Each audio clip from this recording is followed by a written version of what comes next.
نحمد صلی اللہ رسول الکریم اما بعد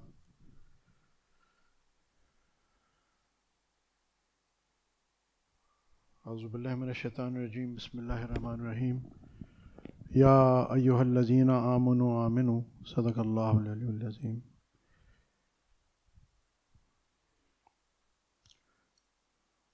قرآن پاک میں اللہ پاک فرماتے ہیں اے ایمان والوں ایمان لاؤ۔ پہلے بھی اس آیت کے اوپر بات ہو چکی ہے، مگر جیسے فقیر عرض کرتا ہے کہ قرآن کے حقائق اتنے ہیں کہ ہر حرف میں لامتناہی علوم ہیں، اس کی گہرائی لامتناہی ہے۔ یہ کوئی شیکسپیئر کا ڈرامہ نہیں ہے یا کوئی ناول نہیں ہے کہ جس کی بس سطحی معنی لے لیں یا تھوڑے غور کر کے کچھ لٹریچر یا ادب کے اعتبار سے تھوڑی اور ہم تفصیل میں چلے جائیں۔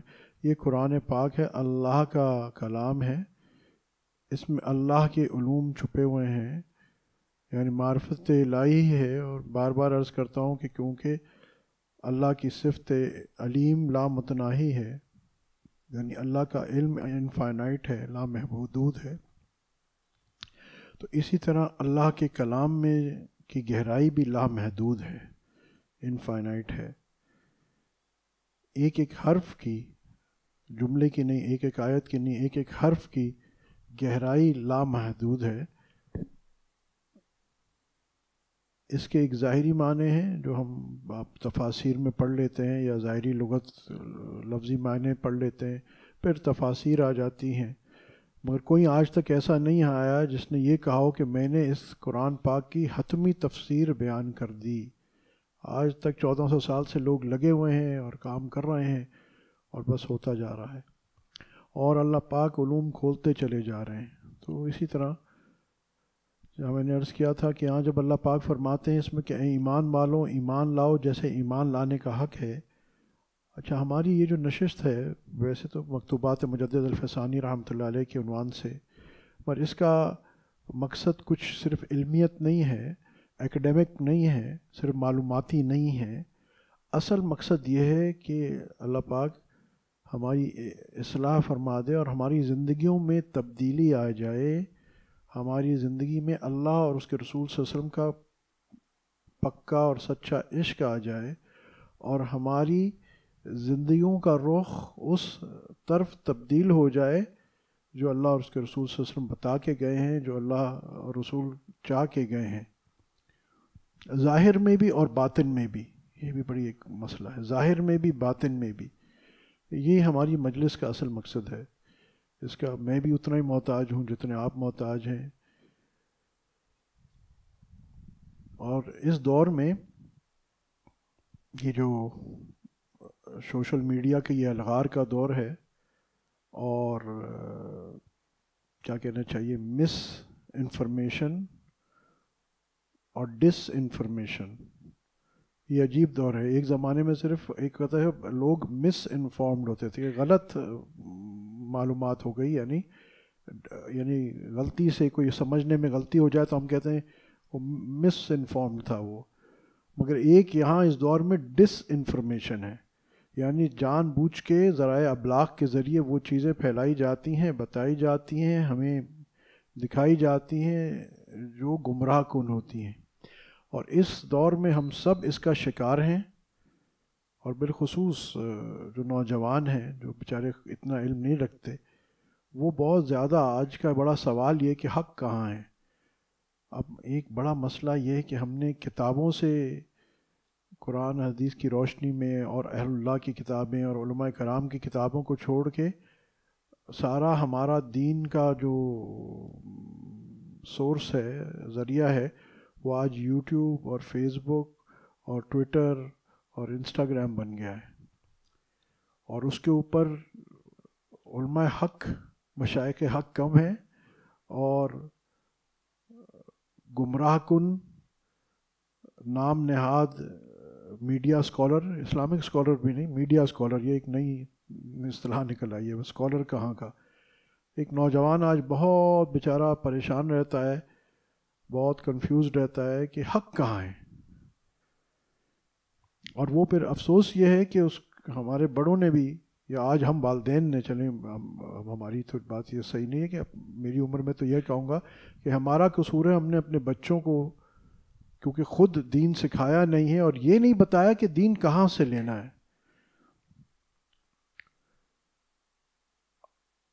اگر ہمارا بچہ کوئی اسکول میں کوئی ریسرچ ٹاپک آتا ہے تو ہم اس کو یہ نہیں بولتے کہ بیٹا یہ جو کیا کہتے ہیں سوئٹزرلینڈ کے پہاڑوں کے بارے میں پتہ کرنا ہے تو کوئی فلمی میگزین دیکھ لو. ہم اس کو کیا کہتے ہیں بیٹا انسائکلوپیڈیا دیکھو. خیر اب تو گوگل کا زمانہ آ گیا ہے, جو بھی ہم اس طرف اس کی رہنمائی کرتے ہیں, بتاتے ہیں کہ تمہیں یہ اس چیز کی صحیح انفارمیشن کہاں سے ملے گی. آج مسئلہ یہ ہے کہ ہمیں خود پتہ نہیں کہ یہ صحیح دین کی انفارمیشن کہاں سے لینی ہے, اور یہاں ہمیں رہنمائی حدیث مبارکہ سے لینی چاہیے, ہر چیز میں وہیں سے لینی چاہیے. آپ صلی اللہ علیہ وسلم نے فرمایا کہ تم دیکھو تم دین کہاں سے لے رہے ہو. ایسے اسکالر سے, سو کالڈ اسکالر سے, جو ڈاکٹر ہے, انجینئر ہے, اور وہ اپنی ڈاکٹری انجینئرنگ چھوڑ کے ہمیں دین بتا رہا ہے. یہ ایک عجیب بات ہے. اور وہ ہمیں ہمارا دین سمجھا رہا ہے حالانکہ اس کی خود کوئی علمیت نہیں ہے اس میں. ہاں دو چار اچھی کتابیں پڑھ لیں یا اپنے حساب سے کوئی کتابیں پڑھ لی, اچھی انگریزی بول لی, اچھی مقرر ہے اور پیسہ ہے کہیں سے بھی آ رہا ہو, جو بھی اس فتنے کو بیک کر رہا ہے, اور اچھا اسٹوڈیو اور وہ آ گیا سوشل میڈیا پہ اس کی مارکیٹنگ کروا دی اور پتہ چلا جی ہر کوئی اب اس سے دین لے رہا ہے. فلانے انجینئر صاحب نے یہ کہا ہے, فلانے ڈاکٹر صاحب نے یہ کہا ہے, فلانے اور مفتی صاحب نے کہا ہے. اس کو کیا پتہ, یہ تو ان ایجوکیٹڈ آدمی ہے. ہماری اپنی افسوس یہ ہے کہ جو مفتی 10 سال تک 8 سال دورے تک لگتے ہیں اس کو, اور 2 سال تخصص میں, صبح سے لے کے رات تک پڑھائی میں اس نے لگائے. ہم نے دیکھا ہے جو طلباء ہوتے ہیں دینی طلباء, یہ صبح 7-8 بجے سے رات 10 بجے تک لگے ہوتے ہیں, تکرار کر رہے ہیں, یہ کر رہے ہیں, وہ کر رہے ہیں. اور میں خود اسکول کالج کا پڑھا ہوا ہوں, مجھے پتہ ہے کہ ہم کتنا پڑھتے تھے. ٹھیک ہے پڑھتے تھے یہ نہیں ہے, مگر کتنا پڑھتے تھے مقابلتاً ایک دینی علوم حاصل کرنے والے طالب علم کے. مگر میری نظر میں, کیونکہ میں انگریزی صرف بول لیتا ہوں, تو کیونکہ پھر میں ایجوکیٹڈ بھی ہوں اور پڑھا لکھا بھی ہوں سب کچھ, اور مفتی صاحب جس کے پاس وہ علم ہے جس کو اللہ علم کہتا ہے, ہم کہتے ہیں وہ تو ان ایجوکیٹڈ ہے. بھائی بات یہ ہے کہ پھر جاؤ کسی کیا کہتے ہیں کسی کسائی سے جو ہے وہ اپنی گھر کی بلڈنگ بنوا لو. وہاں تو ہم کہتے ہیں نہیں بھائی وہ انجینئر ہونا چاہیے, آرکیٹیکٹ ہونا چاہیے. دین اب ایسا ہی علم رہ گیا. تو یہ بہت ضروری ہے کہ ہم خود بھی اور اپنے بچوں کو بھی بتائیں کہ دین کہاں سے لینا ہے. یہ یوٹیوب سے نہیں لینا. یوٹیوب میں تو اسپیسیفائی کر دو. الحمدللہ بڑے بڑے علماء حق موجود ہیں. حضرت مولانا یوسف لدھوانی رحمۃ اللہ علیہ کی بھی ہیں, وہ حضرت مفتی تقی عثمانی صاحب دامت برکاتہم عالیہ کی بھی وہ آپ کو چیزیں ملیں گی, اور جو ہمارے باقاعدہ مستند علماء حق ہیں وہ موجود ہیں وہاں, اور ان کو ڈھونڈنا پڑتا ہے. اور اکثر تو ہماری طرح ویڈیو بناتے ہی نہیں ہیں, تو وہاں صرف آڈیو ہی ہوتی ہے. کمپیئر ٹو ایسے لوگ جو بڑی اچھی سامنے لڑکی کو بھی بٹھایا ہوگا بے پردہ اور دین ہمیں سکھا رہے ہوں گے اور ہم سیکھ رہے ہوں گے ان سے. لطف تو یہ ہے کہ اللہ کے سامنے حجت تمہاری قبول ہوگی. اللہ کہہ کہ اتنی تم میں عقل نہیں تھی کہ ایک آدمی جو دین کا دعویٰ کر رہا ہے تمہیں دین تمہارا سکھا رہا ہے, اور وہ شریعت کے حکم کی دھجیاں بکھیر رہا ہے, اور تم اس سے دین لے رہے ہو. جی فلاں صاحب نے یہ کہا کہ کتے پالنا بڑا ثواب ہے, اور دلیل بھی دی. جی وہ اصحاب کاف کے کتوں کا بھی ذکر آیا نا, تو کتنا اصحاب کاف کا کتا اس کی فضیلت آئی. افسوس کہ چاروں ائمہ کرام اور ہزاروں لاکھوں با تقویٰ علماء حق کو یہ بات سمجھ میں نہیں ہے. آج آپ کو جو چہرہ بھی خلاف سنت, کوئی دینی تعلیم بھی نہیں خاص, مگر دیکھو یہ ہوگا کیا جو قرآن میں آیا ہے کہ کچھ لوگ لائے جائیں گے، ایک گروہ لایا جائے گا، اور اس کے لیے مفہوم عرض کر رہا ہوں کہ جہنم کا فیصلہ ہوگا، تو وہ کہیں گے یا اللہ ہمیں تو ہمارے لیڈران گمراہ کرتے تھے. آج یہ دیکھ لو، یہ فتنے کا دور ہے، اس پہ میں تھوڑی بات کروں گا کہ یہ لیڈران ہمارے جو ہے مقتدا یہ گمراہ کرتے تھے، یہ انہوں نے ہمیں کہا کہ یہاں چلو یہاں چلو یہاں چلو. آج جو ہم اندھی تقلید کر رہے ہیں نا اپنے ان لیڈروں کو جن کے اعمال ہمارے سامنے سارے، اور ہم بھی دبا دب اندھی تقلید کر رہے ہیں ان کی.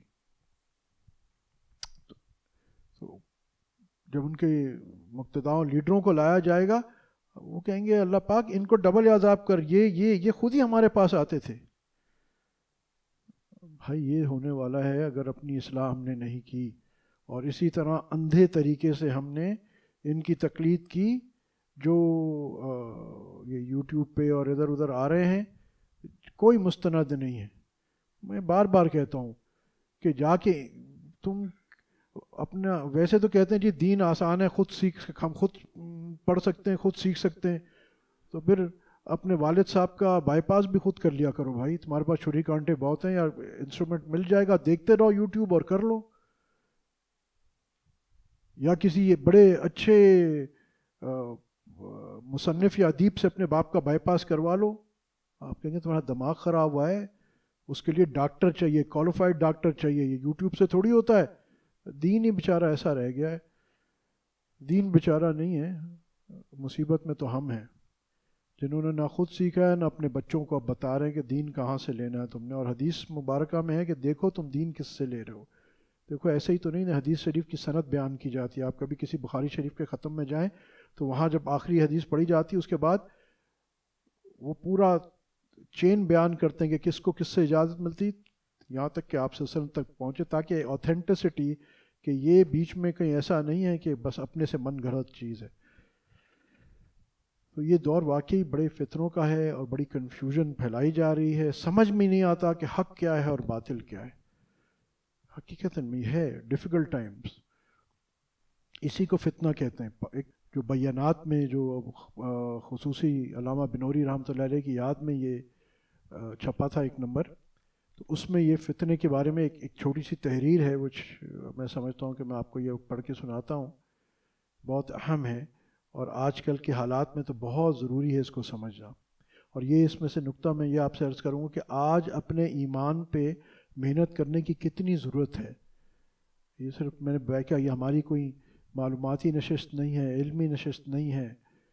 یہ نہیں کہ جی ہم مکتوبات بیان کر رہے ہیں تو بڑی نہیں. یہ کوئی اصل مقصود کیا ہے کہ ہمارے اندر تبدیلی آئے اور ہمارے عقائد صحیح ہوں، ہمارے زاویے صحیح ہوں، ہماری زندگیاں صحیح ہوں، ورنہ فائدہ نہیں. تھوڑا سا آگے آ جائیں تاکہ پیچھے والوں کو یہ بیانات کا یہ نمبر جو بنوری رحمۃ اللہ علیہ کی یاد میں نکلا تھا اس میں یہ ایک صفحہ ہے، پڑھ لیتا ہوں بس.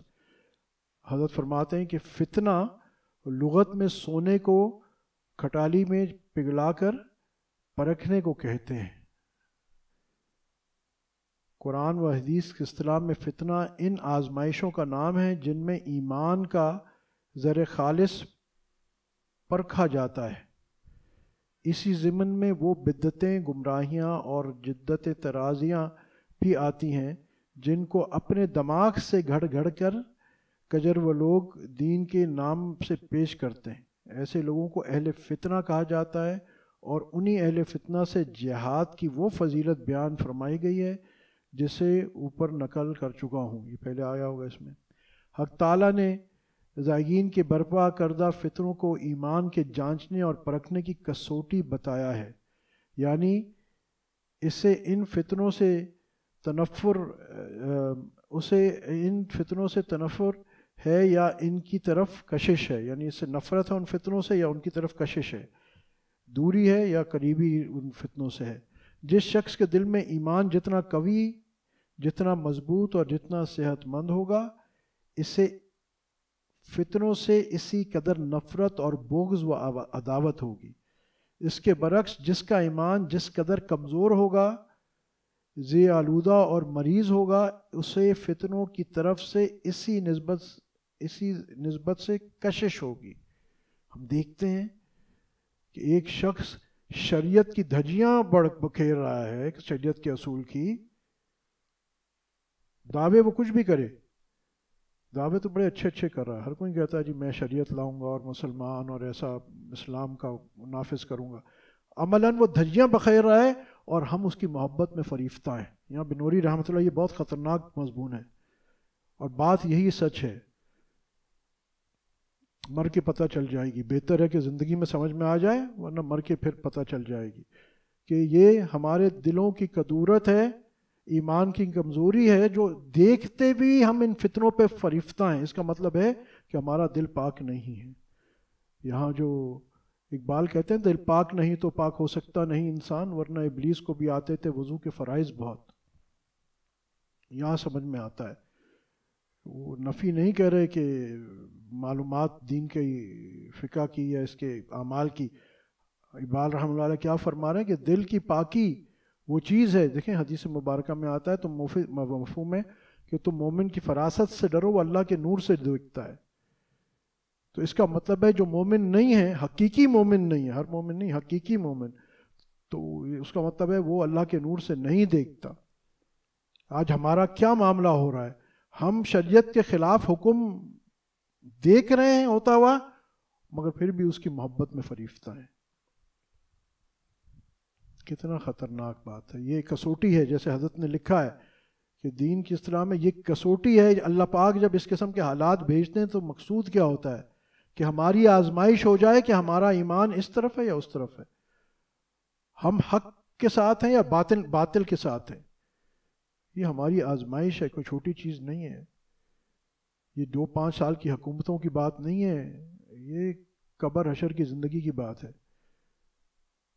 تمہاری آخرت کی ناکامی کی بات ہے، کامیابی کی، جو وہ حق کے ساتھ ہوگا اور اس کو یہ فتنے نظر آئے اور اس کا انحصار کس پہ ہے۔ ایک آدمی نے کالے چشمے پہنے اور اس پہ منو من مٹی چلی ہوئی ہے، وہ کیا آگے بتائے گا کہ کیا ہے؟ جس کی نظر صاف ہے وہ دیکھ لے گا کہ آگے کیا ہے، جس کا ایمان ایسے دھندلا ہوا ہے، ایسا ناقص ہے، تو وہ ہر ایسے شعبدے باز کے پیچھے چلے گا۔ تاریخ میں بھی یہی ہوتا آ رہا ہے، اور جس کا ایمان پکا ہے وہ فوراً اس کو حق اور باطل میں تمیز ہو جائے گی۔ یہ حضرت فرما رہے ہیں جس کا ایمان جس قدر کمزور ہے، ذی آلودہ ہے اور مریض ہوگا، اسے فتنوں کی طرف اسی نسبت سے کشش ہوگی۔ صحیح مسلم میں حضرت حذیفہ رضی اللہ تعالیٰ عنہ سے حضرت صلی اللہ علیہ وسلم کا ارشاد مروی ہے، ترجمہ ہے کہ فتنے قلوب کے سامنے اس طرح آئیں گے جیسے چٹائی میں ایک تن کا بنا جاتا ہے۔ سو جو یعنی ایسا ہے کہ ایک چٹائی، آپ دیکھیں ایک چٹائی تو ہوتی سارے تنکوں کی ہے یا اس رنگ کی، اور تنکا اتنا سا ہوتا ہے، اس کو اب تشخیص کرنا کہ یہ تنکا چٹائی پہ پڑا ہوا ہے، اس کو آئیڈینٹیفائی کرنا کتنا مشکل کام ہے، کوئی آسان کام نہیں اس کو آئیڈینٹیفائی کرنا، مگر یہ کون کر پائے گا؟ یہ فرماتے ہیں کہ جس دل نے اس کو جذب کر لیا، اس پر سیاہ داغ، یعنی جس نے اس تنکے کو وہی چٹائی کا حصہ سمجھ لیا، جس دل نے اس کو جذب کر لیا اس پر سیاہ داغ ہے، اور جس دل نے اس سے تنفر کیا، دوری کی، نفرت کی، اس پر سفید نشان لگتا جاتا ہے، یہاں تک کہ دلوں کی 2 قسمیں ہو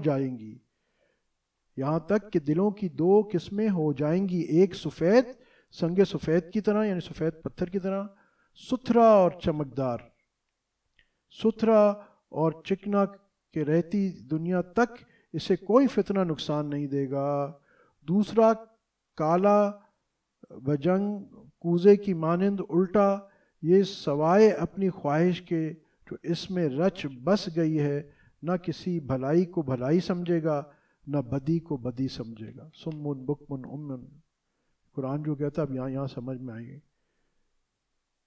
اس حدیث سے واضح ہو جاتا ہے کہ فتنے ایمان کی صحت و مرض کے لیے مقیاس اور کسوٹی ہوتے ہیں، ججمنٹ کا پیمانہ ہوتے ہیں، لٹمس ٹیسٹ ہوتے ہیں۔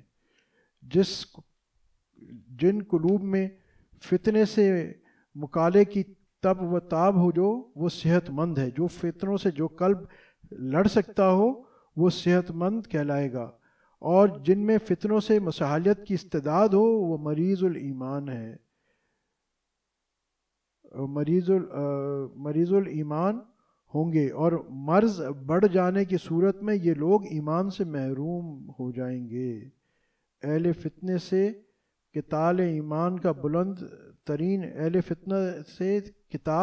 ایمان کا بلند ترین مرتبہ ہے، اور اس سے جہاد و قتال کے لیے چند اوصاف اور صلاحیتیں درکار ہیں۔ یہ مضمون خیر آگے ہے، مگر اس دور میں ایک اہم چیز کیا ہے کہ میں نقطہ یہ پڑھنے کا مقصد یہ تھا کہ یہ سمجھا جائے کہ اس دور میں اپنے ایمان کو قوی کرنے کی کتنی زیادہ ضرورت اور حاجت ہے۔ ہر دور میں ہوتی ہے، مگر اس وقت جب ڈسٹورشن اتنی زیادہ بڑھ گئی ہے، اس دور میں جب ہر چیز کو اتنا خلط ملط کیا جا رہا ہے، تمیز کرنا مشکل ہو گئی کہ حق کہاں ہے اور باطل کہاں ہے۔ اچھے لوگ باطل کے پیچھے حق سمجھ کے لگے ہوئے، وہ بیچاروں کی نیتیں اچھی ہوں گی، یہ میں نہیں کہہ رہا ہوں، مگر لگے وہ باطل کے، وہ کیونکہ استعداد ایمان کی کمزوری کی وجہ سے وہ استعداد نہیں ہے، وہ مومن والی فراست نہیں ہے۔ جو مومن ہے وہ یہ دیکھ رہے ہیں فتنے اور ان سے سخت نفرت کر رہے ہیں۔ لوگ کہتے ہیں آپ اتنا متشدد اس کے خلاف بولتے ہیں، بھائی بات یہی فتنہ جس کو نظر آ گیا وہ بیچارہ دیکھ رہا ہے، لوگ جہنم کی طرف جا رہے ہیں، اس کو کیوں نہیں تکلیف ہوگی؟ اور یہ دجالی دور کہتے ہیں شروع ہو چکا ہے، اور سمجھ میں بھی آتی جب دجال اکبر آئے گا تو میں اکثر سوچتا تھا جب بڑا یہ دجال آئے گا تو مسلمان کی ایک جماعت اس کے پیچھے کیسے ہوگی۔ اب مجھے سمجھ میں آ گیا، میں نے دیکھ لیا کہ سمجھ میں آتی ہے کہ کیسے ہوگی۔ اچھے خاصے عقل مند لوگ ان کے پیچھے چلتے ہیں جو شریعت کے ٹوٹلی خلاف ہے، حقیقتاً عملاً خلاف ہے، جن کے نزدیک نہ نماز، نہ جمعے کی نماز، نہ لڑکیوں کو نچانا کوئی مسئلہ نہیں ہے، اور بڑے دین کے مقتدا ہیں، اور ہم ان کے پیچھے چلے جا رہے ہیں۔ لا الہ الا اللہ۔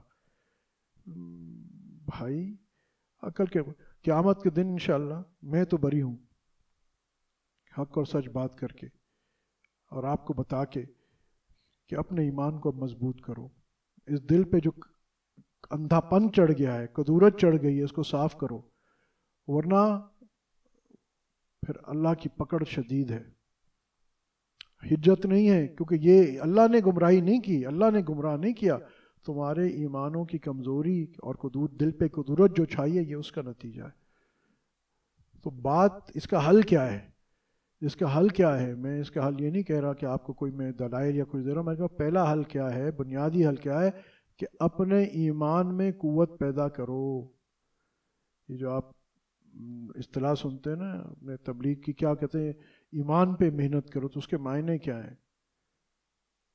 ایمان پہ کیا محنت ہوتی ہے؟ اور پھر ایمان پہ محنت، ایمان کا مطلب ہم نمازیں زیادہ پڑھ لیں، وہ عبادات ہے، وہ ایمان نہیں ہے۔ ایمان اس یقین کا نام ہے حق پہ، اللہ پہ، رسول صلی اللہ علیہ وسلم کی باتوں پہ، وہ یقین، اور وہ یقین اخلاص کے بغیر نہیں آتا۔ حضرت مجدد صاحب رحمۃ اللہ علیہ یہ تھوڑا سا مکتوب بھی کر لیتے ہیں کیونکہ اس میں یہی موضوع چل رہا ہے، تو اسی واسطے میں نے یہ چنا بھی ہے، کیونکہ یہاں جو بات سمجھانی مقصود تھی کہ آج اپنے قلوب کی صفائی، تزکیہ نفس کس قدر ضروری ہے، ورنہ ہم، کیونکہ یہ پہلا فتنہ نہیں، آخری نہیں ہے۔ حدیث مبارکہ میں آتا ہے کہ قیامت کے قریب مفہوم ہے کہ اس طرح فتنے آئیں گے جس طرح مشکیزہ پھٹ جاتا ہے، جس طرح بارش کے قطرے ہیں، ایک آدھ فتنہ نہیں آئے گا، وہ دجال آئے گا آخر میں، دجال اکبر، اس کو تو کہتے ہیں دجال اکبر، وہ تو سب سے بڑا دجال آئے گا۔ اس سے پہلے کہیں یہ مرزا غلام محمد قادیانی، یہ سارے فتنے ہیں نا، اور کتنے لوگ بہہ گئے، اور کیوں بہہ گئے؟ وہی بات ہے، یہ ایمان کا نور نہیں تھا۔ اگر وہ واقعی دل صاف ہوتا، مومن والی فراست ہوتی، تو فوراً سمجھ میں آ جاتی بھائی یہ تو دھوکہ دے رہا ہے، یہ ہمیں اسلام کے نام پہ گمراہ کر رہا ہے، اس کی دلیلیں حجتیں کہ میں نبی ہوں، یہ سب گمراہ ہیں۔ بہرحال تو بات یہ ہے کہ یہ ایمان پہ آج محنت کرنا، اپنے قلوبوں کو صاف کرنا، اس کا تزکیہ کروانا، جو قرآن پاک میں حکم ہے، آپ صلی اللہ علیہ وسلم کے دو بنیادی مقاصد کہ ایک قرآن کی آیتیں پہنچانا، حکمت کی باتیں بتانا. دوسرا بنیادی مقصد تزکیہ نفس، حکمت سکھانا، تزکیہ نفس. آپ ان کے دلوں کو پاک کرتے ہیں. ان کے دل آٹومیٹکلی پاک نہیں ہوتے. بعض لوگ آتے ہیں حضرت ہمیں کس سے بیعت کرنے کی کیوں ضرورت ہے، ہم خود نہیں کر سکتے. صحابہ کے لیے تو حکم ہے کہ آپ صلی اللہ علیہ وسلم پاک کریں گے، اور آپ صلی اللہ علیہ وسلم کی مبعوثیت کے مقاصد میں ہے کہ آپ ان کے قلوبوں کو پاک کرتے ہیں ایکٹیولی. مگر ہمیں تو ضرورت نہیں ہے. نیٹ رزلٹ کیا ہے کہ دل پہ ایسی کالک آ چکی ہے، یا ہمارے چشمے پہ اتنا دھول آ چکا ہے کہ سامنے ہمیں پتہ ہی نہیں چل رہا کہ دن ہے یا رات ہے. سورج کے ہوتے ہوئے بھی ہمیں لگتا ہے کہ بس اندھیرے ہی اندھیرے ہیں. تو اس کا حل کیا ہے کہ ہم سورج کی روشنی اور بڑھا دیں تو ہمارے نظر آ جائے گا سورج؟ نہیں آئے گا. اس کے لیے صرف اتنا کرنا ہے کہ ہلکا سے اپنے شیشے صاف کرنا شروع کر دیں. اس کے لیے کیا ہے کہ اپنے نفوس کا تزکیہ کروانا شروع کریں. اپنے نفس کا جب تزکیہ ہوگا، ایمان میں قوت پیدا ہوگی، ایمان میں ڈیپتھ پیدا ہوگی، ایمان میں اسٹرینتھ پیدا ہوگی. وہ ایمان جو انبیاء علیہ السلام کا تھا، جو ظاہر میں موسیٰ علیہ السلام، ظاہر میں کیا نظر آ رہا ہے کہ آگے دریا ہے، پیچھے فرعون ہے. ساری قوم جو ہے وہ کہتی موسیٰ یہ کہاں لے آئے آپ ہمیں، پیچھے فرعون ہے، آگے دریا ہے، ہم تو ہلاک ہو گئے.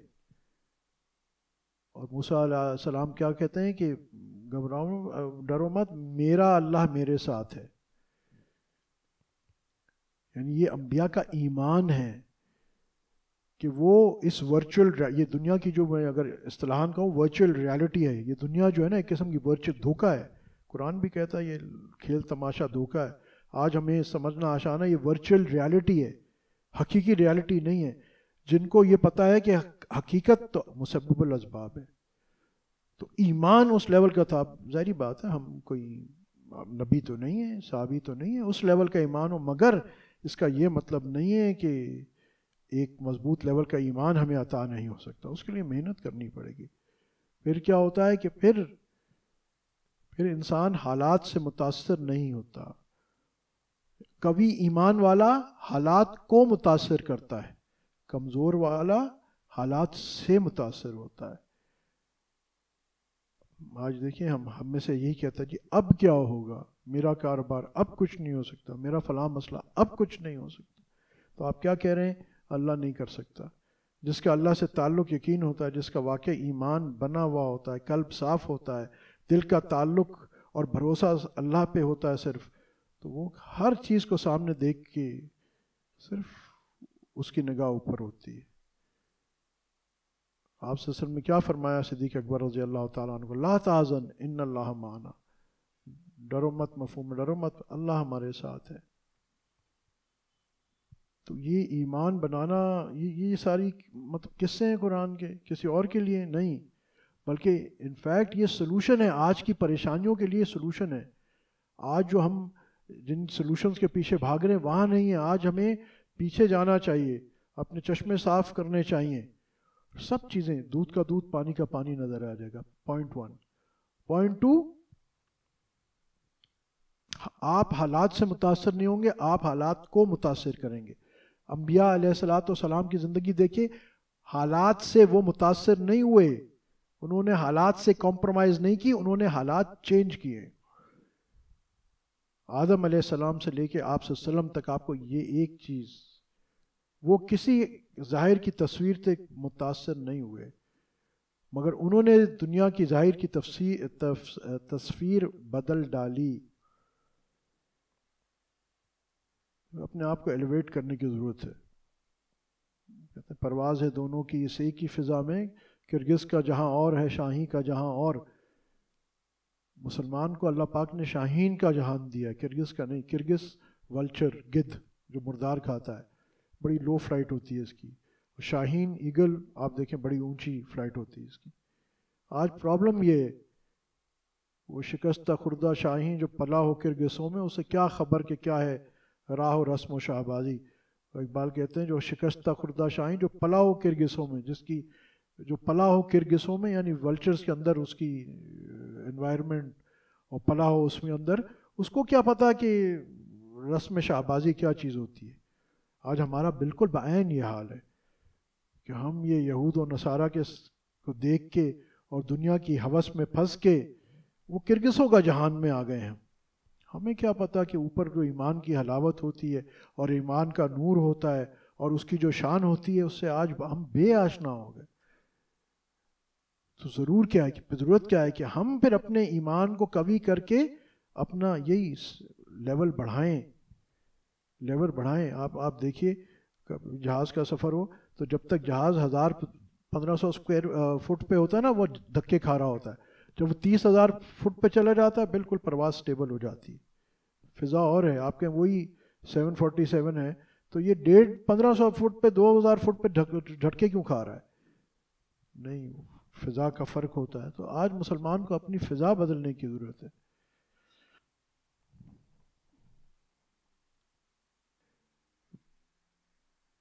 یہ مکتوب نمبر 36 ہے جو ملا حاجی محمد لاہوری رحمۃ اللہ علیہ مجدد صاحب نے لکھا، جس کا بنیاد یہ تھی کہ حقیقت میں شریعت کے 3 حصے ہیں، علم، عمل اور اخلاص، اور جب تک یہ تینوں نہیں ہوں گے تب تک شریعت مکمل نہیں. اور یہ تینوں لازمی ہیں. علم کافی نہیں ہے، عمل کافی نہیں ہے، جب تک اخلاص نہ ہو پھر شریعت مکمل ہوتی ہے. اور یہ جو محنت ہے اپنے ایمان کے نور کو اجاگر کرنے کی، ایمان کہاں ہوتا ہے؟ دل میں ہوتا ہے. قلب سلیم، قلب سکون کے لیے الا بذکر اللہ تطمئن القلوب، ہر جگہ قلب کی بات ہو رہی ہے. تو اخلاص کہاں ہوتا ہے؟ یہ دل میں ہوتا ہے. جب تک اس پہ محنت نہ کی جائے اس دل پہ تب تک یہ مقام نہیں مل سکتا، تب تک ان فتنوں سے ہم باہر نہیں نکل سکتے. تو ہمیں back to the drawing board, پیچھے جانا ہے. ابھی بار نعرے مارنا چھوڑو، پہلے اپنی اصلاح شروع کرو. سب تمہیں حقائق نظر آ جائیں گے، پریشانیاں ختم ہو جائیں گی. اور پھر جب تمہارے دل پاک ہوں گے اللہ کی رحمت متوجہ ہوگی. پاک دلوں پہ اللہ کی رحمت متوجہ ہوتی، حالات تب بدلیں گے. اندھیرے کو ڈنڈے مارنے سے اندھیرا نہیں جاتا. آپ کہیں جی میں نے 50 جوان بلا لیے کمرے میں اور زور زور سے ڈنڈے ماریں گے، اندھیرا چلا جائے گا؟ نہیں. ہاں، ایک 60 واٹ کی بتی جل جائے گی، 40 واٹ کا بلب جل جائے گا، سارا کمرہ روشن ہو جائے گا. آج اپنے قلوب کے اس نور کو روشن کرنے کی ضرورت ہے. اور یہ کیسے ملتا ہے؟ یہ تھوڑا اس مکتوب میں آگے اس پہ ذکر آ رہا ہے. وہ کہتے ہیں احوال و مواجید یعنی حال و وجد اور علوم معارف جو صوفیاء کو سلوک کے راستے میں پیش آتے ہیں، راستے میں ہاتھ لگتے ہیں، اصلی مقاصد میں سے یہ نہیں ہیں، بلکہ وہ وہم و خیالات ہیں جن کے ذریعے طریقت کے بچوں کی تربیت کی جاتی ہے. جب انسان مراقبات شروع کرتا ہے شروع میں تو اس کو بڑی کیفیات ہوتی ہیں، چیزیں نظر آتی ہیں، کبھی آسمان پہ اڑا ہے، کبھی فرشتوں سے ملاقات ہے، یہ وہ فلان ڈھمکان ہو نہ ہو. تو یہ کہہ رہے ہیں یہ بچوں کے جو یہ حال احوال ہو جاتے ہیں نا طریقت کے سلوک کے رستے میں، تو وہ کیا کہہ رہے ہیں؟ یہ کیا ہے؟ یہ تو بچوں کی تربیت کے لیے یہ ٹافیاں دی جاتی ہیں، ان کو یہ مقصود نہیں ہے. ان سب سے گزر کر مقام رضا میں پہنچنا چاہیے جو سلوک و جذبے کے مقامات کی نہایت ہے، کیونکہ طریقت اور حقیقت کی منازل کو طے کرنے سے اخلاص حاصل کرنے کے علاوہ اور کوئی مقصد نہیں ہے جو کہ مقام رضا پانے کے لیے ضروری ہے. اس پہ ہم سٹاپ کریں گے مگر اس کو تھوڑا ایکسپلین کر لوں، پھر میں دوبارہ پڑھتا ہوں. یہ کہتے ہیں ان سب سے گزر کر مقام رضا میں پہنچنا ہے. ایکچولی یہ ساری جو کیفیات اور دل کی صفائی کے دوران چیزیں ہوتی ہیں مقصد یہ نہیں ہے، یہ تو پاسنگ ہے. ایک آدمی کراچی سے لاہور جا رہا ہے ٹرین میں، اس کو باہر اچھے باغات نظر آ رہے ہیں یا پھول پٹے نظر آ رہے ہیں، وہ پھول پٹے باغات دیکھنا مقصود نہیں ہے، نہ ہی اس باغ میں اترنا مقصود ہے. مقصود تو اپنی منزل میں پہنچنا ہے. اور منزل کیا ہے؟ وہ مقام رضا ہے کہ جہاں بندہ اللہ سے راضی ہو جائے. یہ وہ مقام ہوتا ہے کہ جہاں اللہ پاک کہتے ہیں نا خودی کو کر بلند اتنا، اقبال کہتے ہیں خودی کو کر بلند اتنا ہر ایک تقدیر سے پہلے خدا بندے سے خود پوچھے بتا تیری رضا کیا ہے. یہ جب انسان اللہ کی رضا میں راضی ہو جاتا ہے اور اللہ پاک اس کو اپنی رضا عطا کر دیتا ہے، پھر اللہ اس کی رضا کو اپنی رضا میں ضم کر دیتا ہے. اس کی رضا سے ایسا راضی ہوتا ہے کہ اس کی رضا کو اپنی رضا بنا لیتا ہے، اور پہلے اپنے آپ کو فنا کرنا پڑتا ہے۔ تو مقام رضا میں پہنچنا چاہیے، جو کہ سلوک و جذبے کے مقامات کی نہایت ہے۔ یعنی جو یہ ساری ایکسرسائز ہماری، یہ ذکر، اذکار، یہ تصوف کا پورا جو پاتھ ہے، اس کا مقصد کیا ہے کہ انسان مقام رضا تک پہنچے، نہ کہ اس کو یہ حالات، کیفیات حاصل ہوں، نہ یہ کشف اور کرامتیں جس کو ہم کہتے ہیں، وہ مقصود نہیں ہے۔ ایکچوئل کیا ہے کہ وہ اللہ کے ہر فیصلے میں راضی ہو جائے، دل سے راضی ہو جائے۔ ایک تو مجبوری ہے راضی ہونا، گرمی پڑ رہی ہے، اب میرے ہاتھ میں کچھ ہے ہی نہیں، میں کچھ کر ہی نہیں سکتا، میں کہتا جی اللہ میں راضی ہوں تیرے فیصلے پہ، زبان سے راضی ہوں الحمدللہ ٹھیک ہے۔ اور ایک ہوتا ہے دل و جان سے راضی ہونا، ہاں اللہ میں راضی ہوں۔ ایک مزدور جو دوپہر کو روڈ توڑ رہا ہوتا ہے، وہ دل و جان سے اس بات پہ راضی ہوتا ہے کہ میں نے یہ روڈ توڑنا ہے، کیونکہ اس کو پتہ ہے کہ شکر ہے مجھے مزدوری مل گئی، شام کو اس کی اجرت ملے گی۔ اسی میں ایک اگر مزدور جس کو روزی نہیں ملی ہے، کام نہیں ملا، اور وہ بے شک سائے میں بیٹھا ہوگا، وہ بے چین ہوگا۔ اور یہ مزدور جو دھوپ میں توڑ رہا ہے مگر اس کو پتہ ہے تو کہ مجھے روزی مل جائے گی، شام کو اجرت ملے گی، تو یہ اپنے اس کام میں دل سے راضی ہوگا۔ تو یہاں مقصود کیا ہے، مقام رضا کیا ہے، کہ وہ انسان دل سے راضی ہو۔ کیونکہ طریقت اور حقیقت کی منازل کو طے کرنے سے اخلاص حاصل کرنے کے علاوہ اور کوئی مقصد نہیں ہے جو مقام رضا پانے کے لیے ضروری ہے۔ یعنی اس ساری ایکسرسائز کا مقصد کیا ہے کہ اخلاص حاصل کیا جائے، کیونکہ اخلاص کے بغیر للہیت، ہر کام اللہ ہی کے لیے کرنا، جس میں ہر چیز انسان پیچھے نہیں رکھے، ختم کر دے ما سوائے اللہ کی رضا، ایسا اخلاص کہ بس وہ اللہ ہی، ہر کام اللہ ہی کے لیے کر رہا ہو، پھر جا کے وہ مقام رضا میں پہنچتا ہے۔ اور یہ ساری جو ایکسرسائز ہے یہ اسی واسطے ہے، جو آپ کو ذکر، اذکار، مجاہدات، یہ سارے جو بزرگ کرواتے ہیں، اس کا مقصد یہی ہے۔ اور جب تک یہ دل پاک نہیں ہوتا، معلومات ملتی ہے، علم نہیں ملتا۔ علم تو وہ ہے جس کی نورانیت ہوتی ہے، علم وہ ہے جس کو آپ دیکھ سکو۔ اگر آپ کا علم نظر نہیں آتا، آپ کے مشاہدے میں نہیں آیا، تو آپ کی معلومات ہیں۔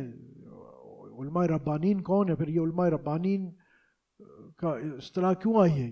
وہ علماء حق ہیں جن کو آپ صلی اللہ علیہ وسلم کی پوری میراث ملی ہے، ظاہر اور باطن۔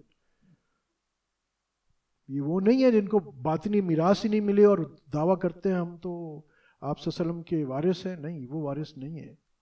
وارث کو تو پورا میراث ملتی ہے۔ وارث وہ ہے جس کے پاس علم، عمل اور اخلاص تینوں ہیں، جس کے پاس شریعت کا ظاہر بھی ہے اور باطن بھی ہے، وہ وارث ہے۔ بہرحال صرف آج کا نقطہ میرا یہ ہے کہ اس کو سیریسلی دیکھیں، سوچیں، دوستوں کو بھی بتائیں کہ آج ہمیں اپنے ایمان کے لیے محنت کرنی ہے، اور جو ٹول ہمارے پاس میسر ہے، جماعت میں نکلو، علماء کے ساتھ بیٹھو، کسی اللہ والے کی مجلس میں بیٹھو، کسی اللہ والے سے اپنی اصلاح کرواؤ۔ اس وقت جو جہاں سے حق کا ٹول ملتا ہے اس کو استعمال کرو، انتظار مت کرو، استعمال کرو، ورنہ ایسا نہ ہو کہ تمہاری ابھی جو کچھ تھوڑی بہت استعداد ہے بات سمجھنے کی، یہ بھی چلی جائے۔ پھر آج جو ایک عام مشغلہ بن گیا ہے کہ خود کوئی عمل نہیں کرنا، صرف مولویوں کو برا بھلا کہہ کے سمجھنا کہ بھائی میری آخرت کامیاب ہو گئی۔ اللہ پاک مجھ سے یہ نہیں پوچھے گا فلاں مولوی نے کیا کیا، اللہ پاک مجھ سے پوچھے گا بھائی تو نے کیا کیا۔ آج ہم بڑے خوش ہیں، فلانا جتنی لمبی داڑھی اتنے بڑا گناہ، بہت اچھی بات حضرت، پھر آپ کی اپنے کیا مسئلہ ہے؟ اللہ آپ سے پوچھے گا، اگر اس نے زیادہ گناہ کیا، کم گناہ کیا ہے، وہ جانے اس کی قبر میں۔ آپ کو تو حق اور سچ پتہ ہے، آپ کیا کر رہے ہیں؟ نہیں وہ تو مستث، وہ خراب ہے۔ اللہ پاک ادھر بولے گے تو ادھر کی بات چھوڑ، تو اپنی بات کر۔ بھائی اپنی قبر کی پرواہ کرو، اپنی زندگیوں کو صحیح کرو، اپنے ایمان کو، ابھی بھی اللہ والے موجود ہیں، قیامت تک رہیں گے، کونوا مع الصادقین۔ جاؤ ایکٹیولی ان اللہ والوں کے ساتھ اپنے آپ کو منسلک کرو، ان سے رابطہ رکھو، ان کی ہدایات پہ 100% عمل کرو، 99 نہیں 100%. آپ دیکھو پھر انشاءاللہ اللہ پاک آپ کو ظاہر کی بھی ترقی دے گا، باطنی کی بھی ترقی دے گا، یعنی آپ کو پھر کھرے لوگوں کے ساتھ شمار فرما دے گا. آخر دعوانا الحمدللہ رب العالمین. 2-3 منٹ مراقبہ کر لیں گے. اپنی آنکھیں بند کر لیں، ہونٹوں کو ملا لیں، زبانوں کو تالو کے ساتھ لگائیں تاکہ حرکت نہ کرنے پائے. دل میں جو الٹے پستان سے 2 انگل نیچے پہلو کی جانب ہے، اس میں خیال کیجئے اللہ جل جلالہ اما نوالو کے ذکر کے انوارات، تجلیات، برکات کا نور حضور اقدس صلی اللہ علیہ وسلم کے سینے مبارک، قلب مبارک سے بزرگان دین سلسلہ عالیہ نقشبندیہ کے توسل سے میرے دل پر آ رہا ہے، جو میرے دل کے اندھیرے، گناہ، قدرات، ظلمات سب مٹا دیتا ہے. اور میرا دل کہہ رہا ہے اللہ اللہ اللہ.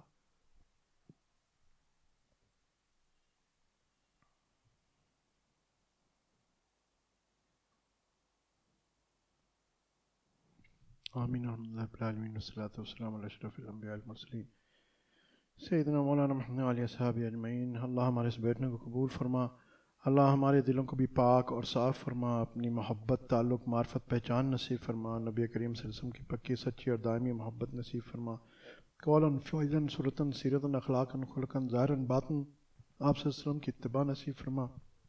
جتنے بیمار ہیں ان کو شفائے کاملہ عاجلہ نصیب فرما.